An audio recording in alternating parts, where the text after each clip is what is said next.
qué es lo que vamos a grabar, qué es lo que vamos a buscar, qué es lo que tiene que pasar. Todo en la imagen cuenta, ¿no? Para empezar eso, todo cuenta. Entonces, horizontales y verticales. Y toda la filmación que yo empiece a editar para ir viendo que no haga falta nada. Para poder llevarte a la gente, el equipo, Entonces, que sea el sonido el que rija a veces la imagen, ¿no? Normalmente la palabra distribución se asocia más con distribución comercial. Y muchas veces que no te da tiempo de hacer todos los procesos de la mejor manera.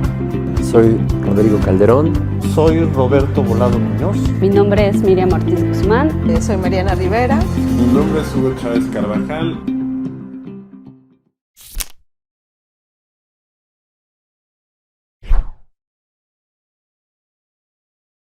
Bueno, pues yo soy Mariana Rivera.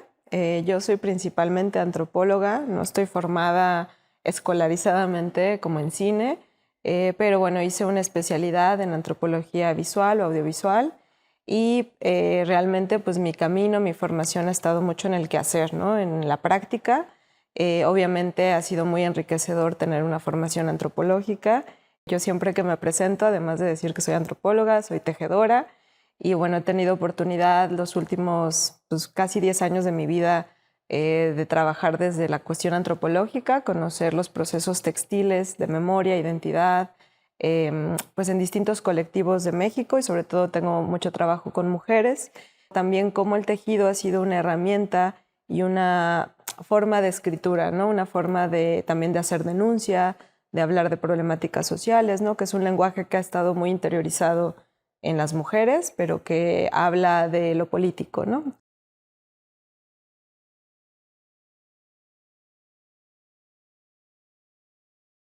Bueno, pues de los trabajos audiovisuales que he podido realizar, tengo varios cortos que fueron como ejercicios, como en esta parte de investigación. El primero fue Tejer para no olvidar, que es una autoetnografía donde yo cuento mi historia personal de cómo me empiezo a involucrar con los procesos textiles. Después está Telares Sonoros, que es como una sinfonía sobre los sonidos del telar y del proceso textil, intercalados con una poesía del lugar y con un violín tradicional. Después tengo un primer largometraje que se llama Nos pintamos solas, que fue un documental hecho en la cárcel de Santa Marta Catitla con mujeres muralistas que se volvieron muralistas en prisión, y todo el proceso jurídico que conlleva pues, su toma de conciencia de por qué están ahí y qué implica ser mujer en reclusión, ¿no? Y pues el último cortometraje, que es Flores de la Llanura, que también es otra vez situado en las montañas de Guerrero, con un grupo de mujeres que se organizan alrededor del tejido y cómo sobrellevan y afrontan el feminicidio de una de sus compañeras, y es pues un poco la resiliencia, ¿no? Entre mujeres a partir de un evento pues tan trágico y doloroso como es el asesinato de una compañera, ¿no? Entonces, bueno, esos más o menos son los trabajos. Pues digamos que el documental siempre me ha ayudado a acercarme, ¿no? A conocer, a entender, a explicarme a mí misma y después comunicar a los demás ese entendimiento pues personal, pero también colectivo de lo que es el mundo que nos rodea y las problemáticas pues que nos tocan, que nos hieren, que nos hacen sentido, ¿no? O que de las cuales queremos hablar.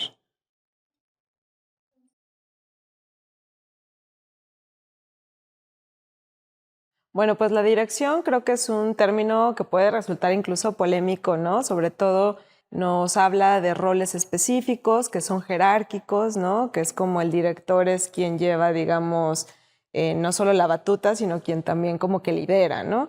Y de alguna manera, pues en este cine comercial, pues sí hay como estas jerarquías, incluso ejercicios de poder, ¿no? Y creo que el cine documental, o al menos el cine que a mí me gusta hacer, pues un poco rompe con ese esquema, ¿no? Del cine industrial, porque pues el documental finalmente, pues sí no entra tanto en esas lógicas, ¿no? Ni en esas dinámicas. Y creo que también apela a un cine pues mucho más sincero, más congruente incluso con el documentalista, ¿no? Si estamos retratando una problemática social, pues sería como un poco contradictorio ejercer como un control y un poder, ¿no? sobre estos roles. Entonces yo digo que la dirección, bueno, desde mi entendimiento, pues hablaría que hay muchos tipos de direcciones, ¿no? De formas de realizar la dirección. El cine en sí, aunque sea el industrial y jerárquico, es un trabajo colectivo, ¿no? Que necesitamos de muchas manos, de muchas cabezas que ejecuten el trabajo particular o el rol que les corresponde en sus distintas áreas. Y bueno, para mí el caso de la dirección creo que es la persona, en principio, bueno, que tiene la motivación, el deseo y la necesidad de contar una historia, de llevar a cabo un proyecto para contar algo. Es también la persona que va a direccionar de alguna forma todas estas acciones y pasos necesarios para concretar una producción, las va a llevar como por un camino que va a decidir esa persona. Y por otro lado, que es muy importante, creo que es la comunicación, ¿no? El director es quien sostiene las comunicaciones con todo el equipo de trabajo, ¿no? Previo, durante y después. Entonces creo que eso es algo que normalmente no se considera tanto como desarrollar un lenguaje asertivo, ¿no? Porque muchas veces, pues sí, imaginamos cosas, pero ¿cómo lo aterrizas en un lenguaje de manera que el fotógrafo entienda qué es lo que estás pensando, cómo te lo estás imaginando? ¿Cómo apelo a un lenguaje sonoro, ¿no? ¿Cómo le explico a un diseñador sonoro o a un sonidista qué es lo que quiero que haga?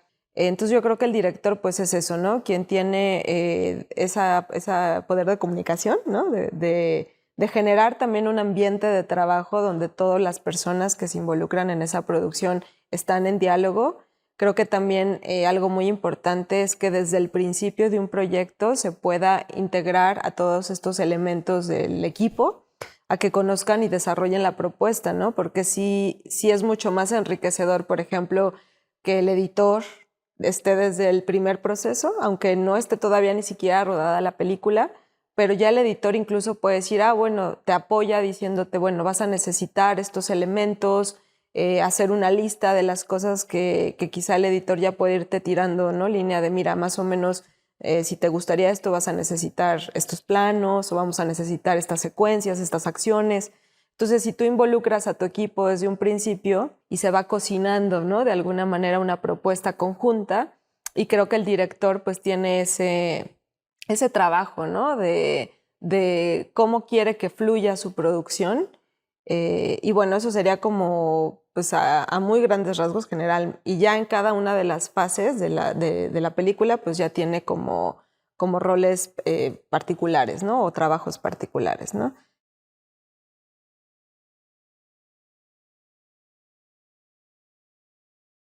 En la preproducción, pues yo creo que el principal trabajo pues es la investigación, ¿no? Sobre todo pues en el trabajo documental, la investigación es fundamental porque es ahí donde tú vas a evaluar desde la viabilidad del proyecto, vas a sentar cuál es la historia que vas a contar, quiénes son los protagonistas que van a participar, vas a conocer el contexto del lugar donde se desarrolla. Incluso actualmente pues vivimos un momento de mucha inseguridad, ¿no? Que incluso para los rodajes pues hay que concebir que si se pone en peligro la vida del equipo, ¿no? De las personas, de los protagonistas mismos, ¿no? Si la historia los pone en riesgo o no. Entonces por eso la investigación es como fundamental, ¿no? Y creo que esta parte es a mí una de las que más disfruto, porque también creo que esta parte que les cuento, bueno, yo vengo del mundo de la antropología y creo que hay muchas herramientas que se pueden utilizar en esta fase, que puede ser desde diarios de campo, por ejemplo, ¿no? Yo sugiero mucho siempre tener una libreta donde tú vas a estar anotando, ahora sí que vas a estar implicado en el campo 24/7 y donde tú puedes ir desarrollando, ¿no? Como narrativamente, tanto cosas de la experiencia, ¿no? De tus vivencias, hacer listas de olores, sabores, sonidos, texturas, cosas que te van surgiendo en el proceso de investigación. Evidentemente, bueno, las entrevistas, ¿no? Siempre en esta fase es importante entrevistar a la gente, obtener información que te permita estructurar una carpeta de producción, ¿no? Que eso también es importante en el momento de que queremos también buscar fondos para llevar a cabo el proyecto. Entonces, toda esta fase de investigación, pues eventualmente se transformará en una carpeta donde tú ya vas a definir una sinopsis, un tratamiento narrativo, una propuesta sonora, visual, una escaleta, ¿no? Como estos elementos que normalmente son los que lleva una carpeta de producción.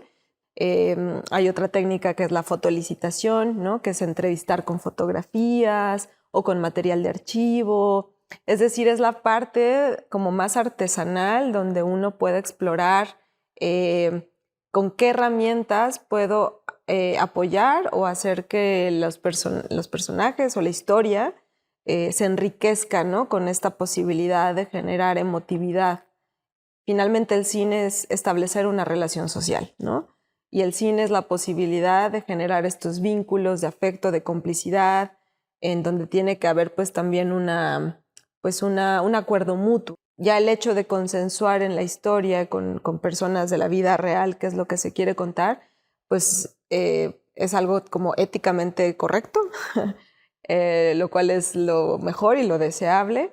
Y en ese sentido, pues el director es entonces quien se va a crear esta metodología pensando en la investigación, ¿no? Entonces esta parte es la que yo disfruto mucho y que creo que se puede sacar muchos recursos, puede haber otros elementos que pueden ayudar a propiciar o a detonar estas historias, ¿no? Entonces en la pre pues va toda esta parte, ¿no? También es la conformación de los equipos de trabajo, ¿no? En ese momento tú decides quién va a hacer la fotografía, quién va a hacer el sonido, quién va a hacer la producción, quién va a asistir, ¿no? Entonces creo que también la elección de estas personas pues va a ser importante porque tú vas a entablar un vínculo hasta que termine la película con esas personas, ¿no?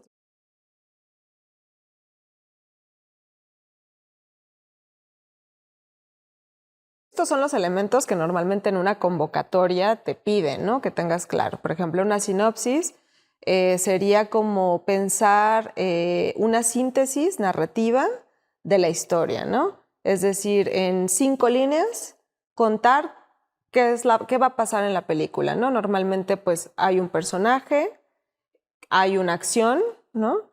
Hay una problemática, y entonces digamos que con estas 3 posibilidades, ¿no? Personaje, problemática, acciones, ¿no? Tú vas a sintetizar en 5 líneas, ¿no? Que también ese es un ejercicio importante, sintetizar de qué va la película, ¿no? Por ejemplo, el tratamiento narrativo o el abordaje es el cómo, ¿no? ¿Cómo voy a contar esta historia, ¿no? Ahí sí vas a poner si vas a utilizar entrevistas a cuadro o voy a más bien a documentar un viaje que voy a hacer con el personaje, si va a ser una película, por ejemplo, observacional, o vas a decir, no, pues yo voy a tomar el control y voy a hacer que mi personaje le sucedan estas cosas, ¿no? Voy a incidir. Un poco es como lo que se ha llamado estos modos de representación del cine, ¿no? Ahí tú dices cómo vas a ejecutar, cuál va a ser tu abordaje. El tratamiento visual, pues es ahora sí que las atmósferas, ¿no? Cómo vas a transmitir emotivamente, porque finalmente el cine son emociones que están en movimiento. Entonces, la visualidad, pues es una parte fundamental, ¿no? Entonces, bueno, voy a utilizar planos amplios, cerrados, vamos a utilizar hasta el color, ¿no? Si hay un tono en particular que estás buscando porque tiene una justificación narrativa, pues ahí también lo vas a poner, ¿no? Como que cuál va a ser cómo te imaginas visualmente esa película y justificadamente, ¿no? No nada más decir, pues voy a usar planos cerrados porque sí, ¿no?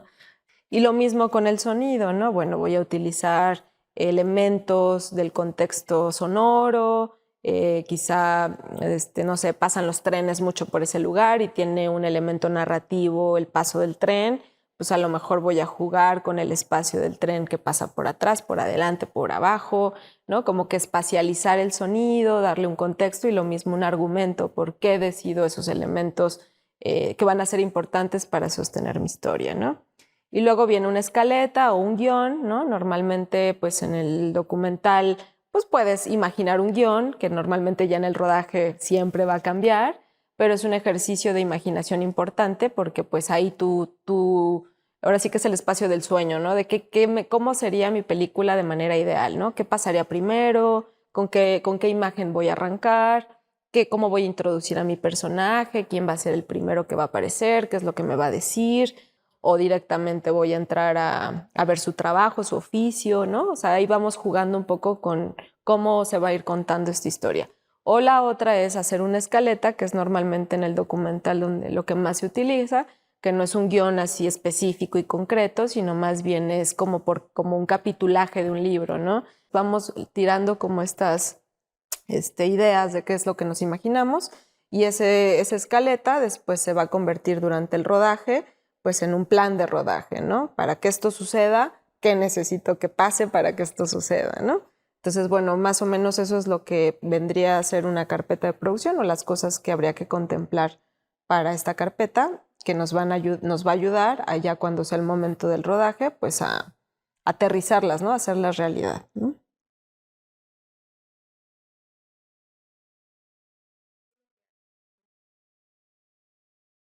Sí, bueno, pues el rodaje, digamos que es la parte, pues sí, más emocionante también, pero también que hay que ser súper organizados, ¿no? Porque finalmente un rodaje, pues implica tiempo, trabajo y dinero. Entonces, por eso creo que es bien importante irse con una preproducción muy hecha, muy bien elaborada, con mucha claridad de qué es lo que vamos a grabar, qué es lo que vamos a buscar, qué es lo que tiene que pasar.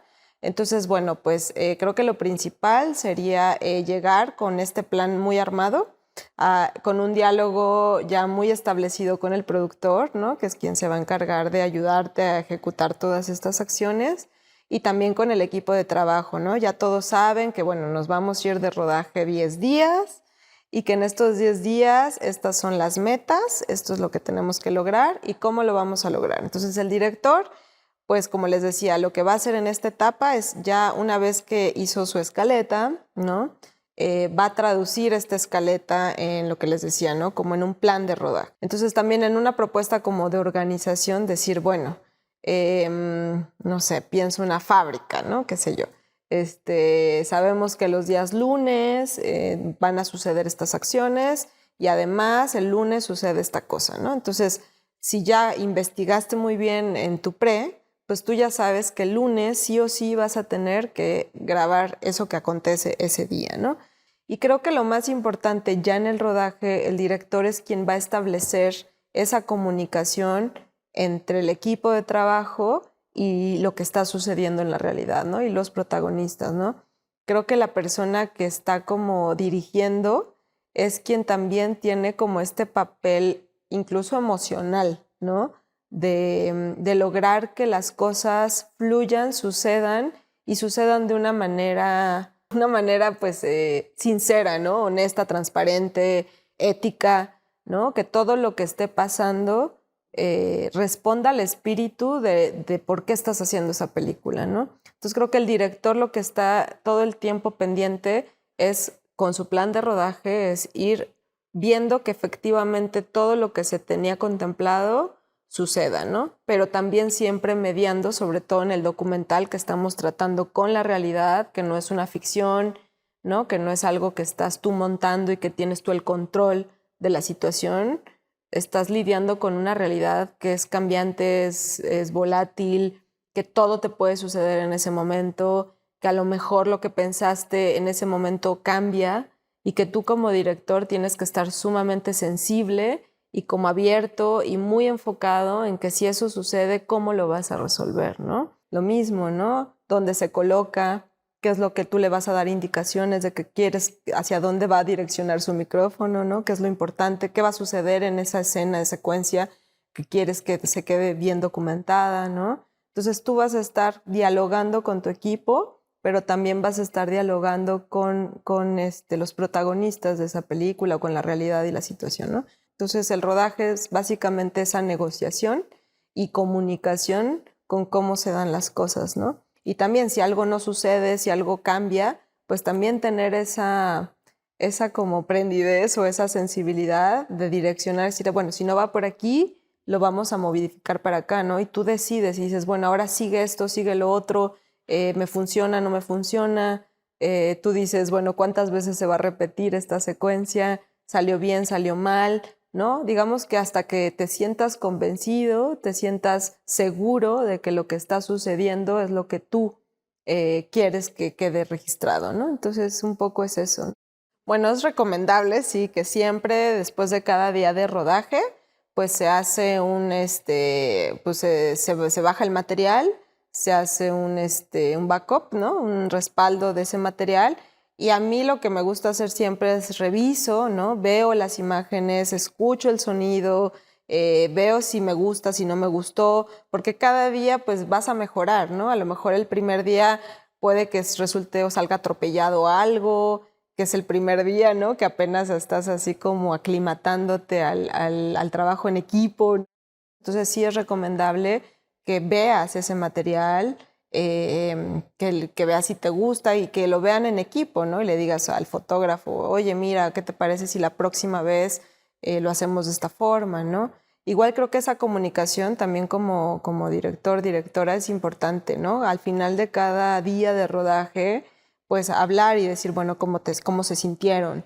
Que haya también mucha comunicación visual, ¿no? Eso es súper importante, ¿no? Me ha pasado muchas veces que si no hay esa conexión, ¿no? De pronto tú estás, no sé, haciendo una entrevista y el fotógrafo está tan clavado en su imagen que te deja de mirar y entonces tú le quieres hacer como la señal de que ponga atención a algo fundamental que está pasando y que no vas a poder repetir porque es ese momento y no te voltea a ver, ¿no? Entonces siempre como decir, oigan, estemos comunicados en la no verbalidad, ¿no? Como estar todo el tiempo, aunque estamos conectados en lo que está pasando, no dejarnos de conectar como equipo, ¿no? Entonces eso también se habla después de cada rodaje.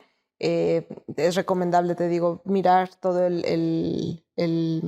pues el material, hacer un respaldo, si se pueden 2, 3 discos duros, hacerlo, porque pues no estamos exentos de que pueden suceder accidentes y perder el material sería lo peor. Entonces siempre hacer como un respaldo en 2, 3 discos duros y pues por ejemplo archivarlos por día, ¿no? Día 1, tarjeta 1, tarjeta 2, audio 1, audio 2, de manera que pues cuando ya vayas a pasar al proceso de postproducción tengas tu material lo mejor organizado posible, ¿no? Siempre por día, por nombrar las tarjetas o si hubo más de 2 cámaras, quién hizo cámara 1, cámara 2, cámara 3. Y bueno, esa organización también te va a permitir facilitar la postproducción, ¿no?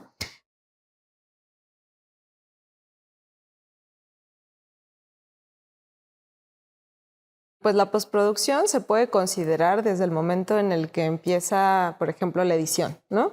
Ya volviste de tu rodaje con todo tu material y bueno, antes de editar, a mí lo que me gusta hacer es reviso todo ese material, vuelvo a escuchar las entrevistas, incluso hago anotaciones, ¿no? De todo, o entrevistas o los momentos y hago un guión de montaje, ¿no? Previo a la edición. Entonces, en este guioncito yo voy a decir, bueno, del guión original que hice en la escaleta previa al rodaje, segurísimo que va a ser bien diferente a después del rodaje, ¿no? La realidad cambia, entonces, bueno, ahora sí, con todo ese material que tengo, empiezo a revisarlo y empiezo a hacer un guión de, a ver, mira, esta toma me encantó para iniciar. Entonces, va a iniciar así, voy a introducir al personaje de esta forma, luego va a pasar esto, ¿no? Incluso voy ubicando ya ese material que a mí me resulta fundamental, lo voy ubicando, lo voy escribiendo en este guión de montaje. Entonces ahora sí, ¿no? Voy con quien vaya a hacer la edición. Digo, hay muchos editores que trabajan de muchas maneras distintas, ¿no? Hay unos a quien casi que les puedes dar el material y te dicen, no me digas nada y yo reviso el material y te hago una propuesta. Y tú también como director, pues decides, ¿no? Dices, no, ¿sabes qué? Yo ya tengo muy clara mi idea. Aquí está mi guión de montaje y pues ahora sí que tradúcelo a la edición. O hay otros directores, directoras que dicen, no, pues yo te doy mi material y haces eso, ¿no? Y tú ya me propones un montaje de, más o menos te cuento de qué trata la historia y ya el editor, pues con su propia creatividad y con el material que tiene, pues ya se encarga del montaje, ¿no? A mí personalmente me gusta editar a mí misma, ¿no? Entonces también pues es un proceso diferente, ¿no? O me gusta estar presente con el editor, ¿no? Porque he tenido la experiencia de que a veces dejo el material y le digo, bueno, nos vemos en 2 semanas para un primer corte a ver qué avanzas. Y a veces llegan 2 semanas y lo que veo pues no es lo que yo me imaginaba, evidentemente, y puede haber decepciones, ¿no? El editor evidentemente pues también te va a decir, oye, pienso esto, ¿no? Normalmente pues sí se recomienda una mirada externa, ¿no?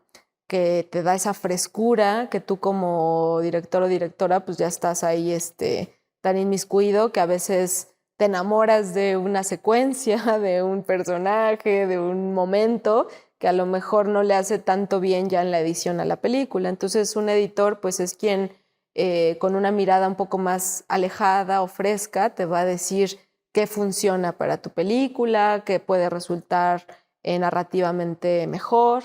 Entonces, bueno, pues mucho dependerá del espíritu del director o directora que quiera, cómo lo quiera ejecutar, ¿no? Entonces están estas posibilidades. Normalmente pues se trabajan unos 3 cortes, ¿no? Hasta que ya te sientes a gusto. Se lo puedes mostrar a otras personas, recibir retroalimentación. En el caso del documental, también como que me parece fundamental que las personas involucradas lo vean, siempre vean el corte final o el proceso y te digan, sí, va, me gusta, de acuerdo, te doy el consenso de que ya lo puedes seguir el siguiente proceso. Eso es fundamental, ¿no? Siempre tener un diálogo, incluso con el fotógrafo también puede involucrarse, ¿no? O el equipo puede también opinar sobre este proceso, creo que eso enriquece.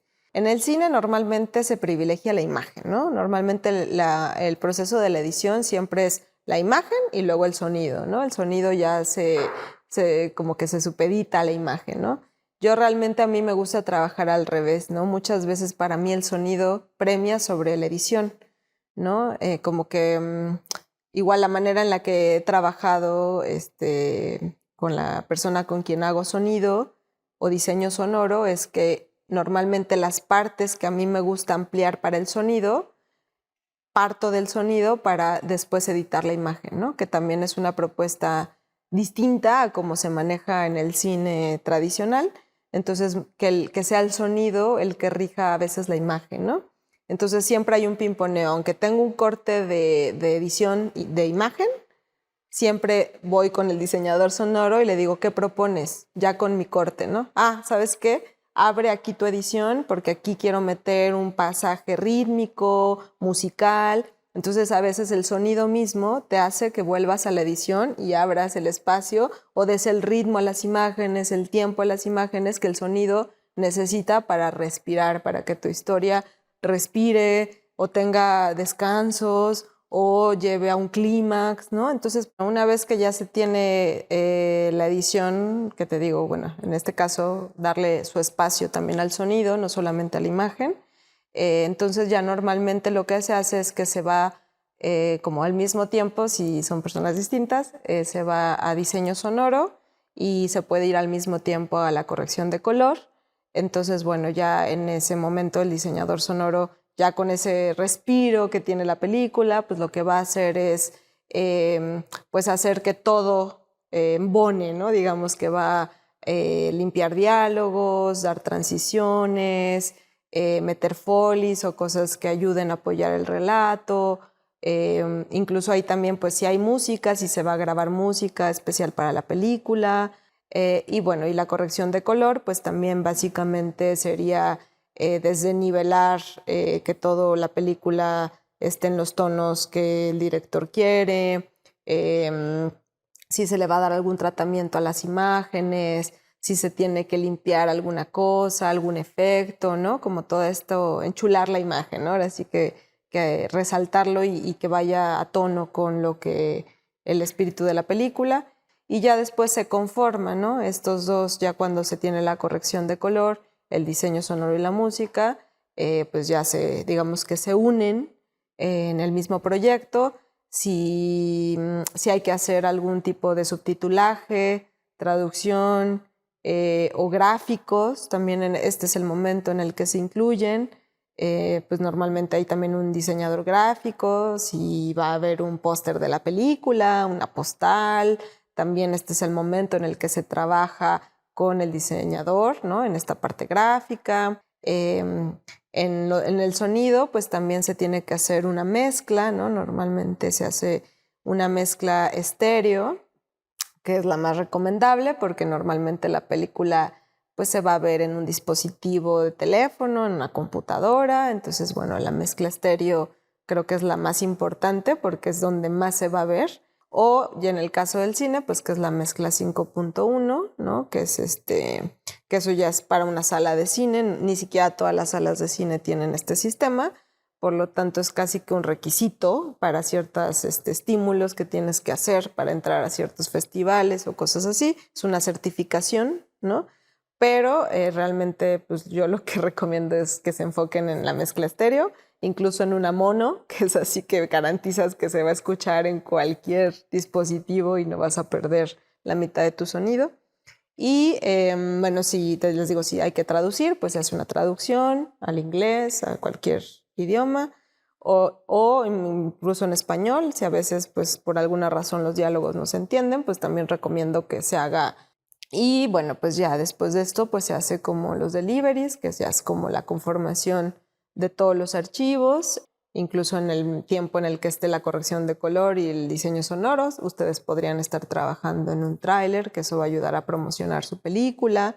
Incluso también trabajo del director productor pues sería pensar la difusión de la película, ¿no? Pensar cuál va a ser esa ruta de exhibición, dónde se va a ver. También pensar que las películas nacen cuando se terminan y cuando queremos que se vean. Entonces también es un papel importante pensar que no solo queremos que se archive por ahí la peli, ¿no? Queremos que tenga una vida social. Y en ese sentido, pues es un trabajo que se hace también como en mancuerna, ¿no? Con el productor, pensar cómo se va a difundir la película, cuál va a ser esa ruta. Y bueno, pues ya básicamente pues se hacen estos deliveries de la película. Hay diferentes formatos, ¿no? Yo no soy especialista en estos formatos, ¿no? Pero bueno, el postproductor o quien está apoyando con ello será quien, ¿no? Porque pues, te pedirán un .mov, un H264, ¿no? Entonces, bueno, tener estos archivos, a lo mejor hacer un archivo con subtítulos en español, un archivo con subtítulos en inglés, un archivo limpio con subtítulos aparte, ¿no? Como que tener distintos archivos que te permitan después circular tu película con estas diferentes especificaciones que te pedirán para ya sea un festival o para ir a presentar a una escuela o lo que tú desees o decidas hacer con la película.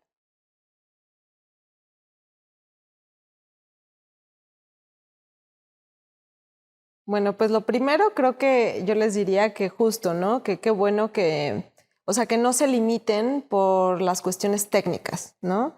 Yo realmente empecé haciendo cine con dos cosas. Así una cámara muy básica que tenía, que era de fotografía en realidad, que hacía videos así de 20 minutos y se cortaba, y con una grabadora de sonido, ¿no? Que bueno, el sonido, sí, por favor, ese es otro tip, por favor, siempre cuiden mucho su sonido, aunque sea con una grabadora muy sencilla. El sonido, por eso es audiovisual, el sonido es la mitad de un producto, ¿no? Tanto la imagen es importante, pero la mitad es el sonido, ¿no? Creo que, o incluso es más de la mitad, ¿no? Uno, privilegiar la importancia de lo audiovisual, ¿no? Que son estas dos componentes que aunque solamente sea lo visual y lo sonoro, juntos te permiten evocar otros sentidos, ¿no? Si estás haciendo, no sé, un audiovisual sobre la comida, por ejemplo, ¿no? A lo mejor no tenemos cómo registrar el sabor, pero la imagen y el sonido te va juntos a evocar incluso el poder sentir la comida. Entonces, todos estos elementos sensoriales de lo que se está documentando es como lo que te va a generar esta emoción y esta sensación de los sentidos que están interconectados y que creo que, como dices, el cine permite esta interconexión de los sentidos y por eso tiene tanta importancia en su universalidad y en los alcances que puede tener, ¿no? Otra es que no importa, puede ser un celular, pueden ser como con cosas muy sencillas, todo está en la forma en que las aplicamos, ¿no? Y también la creatividad, como no tener miedo a equivocarse, ¿no? Creo que mucho de este ejercicio es el ensayo y error, ¿no? Es probar, no tener miedo de hacerlo mal, porque también de los errores salen cosas buenas, ¿no? Se aprende. Entonces, si pueden visitar Telares Sonoros, lo pueden ver en línea, en Vimeo. Y fue un cortito de 3 minutos que de verdad hicimos con esa cámara que les digo, con una grabadora de sonido, y pues lo editamos así en una computadora cualquiera que teníamos. y el producto es muy emotivo, ¿no? Y dura 3 minutos, ¿no? Entonces es como, más bien desde la creatividad, combinar estos elementos que tengamos a la mano para evocar y llevar al espectador a que sienta esa emoción o eso que queremos transmitir, ¿no? Otro tip, pues sería eso que les digo, siempre lleven como un diario de campo, ¿no? Siempre es muy rico volver a los apuntes, recolectar cosas a lo mejor en las exploraciones que hagan, una piedrita, y luego esa piedrita les recuerda esa vivencia, recolectar objetos, ¿no? Como que es un trabajo también como arqueológico, ¿no? De descubrimiento, ¿no? Ver el audiovisual como una forma de descubrir al otro, descubrir a los otros, descubrir la realidad, pero también de descubrirnos a nosotros mismos, ¿no? Entonces, si lo vemos quizá desde ese lugar, pues podemos pensar como desde un lugar más personal, más íntimo, ese vínculo que establecemos con esa realidad, ¿no? Y eso nos va a dar el cómo lo abordamos, ¿no? Entonces, bueno, es un poco la invitación como a explorar estas posibilidades. Y bueno, yo creo que la importancia que tiene y va a seguir teniendo, ¿no? El audiovisual en nuestra sociedad, pues es como el lenguaje que todos conocemos, o sea, independientemente que sepamos escribir, leer, hablar un idioma u otro, el lenguaje del audiovisual es universal, ¿no? Podemos incluso hacer audiovisuales sin palabras, prescindir de las palabras, solo con imagen y sonido, y poder comunicar cosas muy potentes, poderosas, importantes, sensibles, ¿no? Entonces, por eso creo que es un lenguaje que va a seguir permeando nuestras culturas, nuestros contextos, y por eso, sobre todo a nivel educativo, pues creo que puede generar cambios en los estudiantes, ¿no? Que es a la comunidad a la que queremos llegar, a que generen reflexiones, ¿no? Que no sean documentales o audiovisuales que te dan la información ya masticada, ¿no? Sino que te dejen la posibilidad de pensar, de cuestionarte, de reflexionar, de mirar el mundo de otra manera, ¿no? Entonces creo que ese es su poder. Y bueno, ya como para cerrar me gustaría decir que yo siento que no hay un audiovisual bueno o malo, ¿no? Yo creo que todo es válido siempre y cuando el realizador o realizadora tenga claro sus objetivos de por qué, el argumento de por qué se justifica esta toma, por qué se justifica este abordaje. Incluso puede ser un documental de puras entrevistas, ¿no? Pero si el realizador o realizadora tiene claro por qué lo quiere hacer, ¿no? Yo creo que va a ser algo maravilloso porque tiene muy claro desde qué lugar está hablando, ¿no? Cuál es su posición política, su entendimiento social, su cultura, su historia de vida. Y yo creo que eso, afianzar en lo que creemos, es lo que nos va a permitir hacer como audiovisuales honestos, éticamente correctos, ¿no? Sensibles. Entonces no creo que haya bueno ni malo, sino humano e inhumano, ¿no? Entonces apelar a esa humanidad y utilizar las herramientas audiovisuales para acercarnos de una manera humana a conocer una realidad, ¿no? Y a transmitirla de esa manera. Bueno, pues soy Mariana Rivera.